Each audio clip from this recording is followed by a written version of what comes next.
हर दिन लाखों लोग दुख, तनाव और नकारात्मकता पर सवाल उठाते हैं। लेकिन क्या आपने कभी सोचा है कि हम जीवन में इतनी नकारात्मकता का अनुभव क्यों करते हैं? नकारात्मकता दो तरह से हम में प्रवेश करती है। पहला भीतर से, हमारे अपने अनुभवों से, एक नुकसान, एक विफलता, एक टूटा हुआ रिश्ता, ऐसे पल जो हमारे आंतरिक संतुलन को हिला देते हैं। दूसरा हमारे आसपास से, हम एक अति जुड़े हुए दुनिया में रहते हैं। हम हर दर्द, हर नकारात्मक भावना को अवशोषित करते हैं, भले ही वह हमारी अपनी न हो। और जब दोनों व्यक्तिगत और सामूहिक नकारात्मकता एक साथ प्रहार करते हैं तो यह भारी हो जाता है। जब हम तनावपूर्ण स्थिति में होते हैं तो हमारे दिमाग में एक तरह की सीमा बन जाती है, स्थान और समय दोनों में।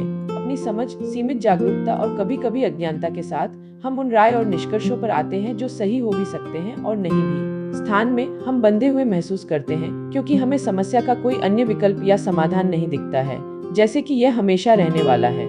समय में हम बंधे हुए महसूस करते हैं क्योंकि हमें विश्वास नहीं है कि यह समय के साथ हल हो जाएगा, भले ही समय स्वयं कोई समाधान प्रदान न करे। इस तरह यह सीमा हमें एक बहुत ही कठिन स्थिति में ले जाती है और धीरे धीरे हम खुद को डिस्कनेक्ट करना शुरू कर देते हैं।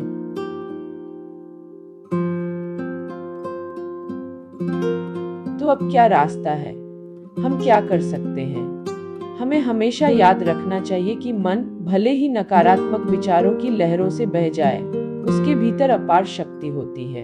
एक सहारे से वो उस सीमित स्थान और समय से मुक्त होकर खुद को फिर से बनाना शुरू कर सकता है। धीरे धीरे हमें अपने दिमाग को अपने आसपास बनाए गए सीमित स्थान से मुक्त करने के लिए प्रशिक्षित करना चाहिए। लंबे समय तक तनाव से बचने के लिए तुरंत उस संकीर्ण स्थान और संकुचित समय की भावना से बाहर निकलने की यात्रा शुरू करें। सबसे पहले स्थान के विस्तार का अनुभव करें। तनाव से उबरने का पहला कदम उस सीमित स्थान से मुक्त होना है, उस स्रोत से शारीरिक रूप से दूर रहना जो इसका कारण बनता है।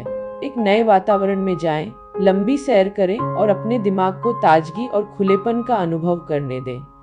दूसरा, समय के विस्तार का अनुभव करें। समस्याओं को हल करने की जल्दबाजी न करें, क्योंकि बिना समाधान के कोई भी प्रयास फिर से हमारे दिमाग को घेर लेगा। एक बार जब हम ऐसा करना शुरू कर देते हैं तो धीरे धीरे दिमाग अपने सीमित स्थान और समय की दीवारों से परे फैलने लगता है, खुद को फिर से बनाता है, ताकत हासिल करता है और धीरे धीरे अपने प्राकृतिक संतुलन और विशालता में लौटता है। कई लोगों ने इसका अनुभव किया है और आप भी इसका अनुभव कर सकते हैं। बस विश्वास की जरूरत है, खुद पर विश्वास, उस नरम शक्ति पर विश्वास जो मन को चलाती है और सभी अस्तित्व को बनाए रखती है। यह चेतना की शक्ति है, आध्यात्मिक धारा जो हमारे ऊपर और हमारे माध्यम से बहती है। विशाल एकीकृत शक्ति जो सब कुछ सहजता से, अनायास और पूरी तरह से चलाती है।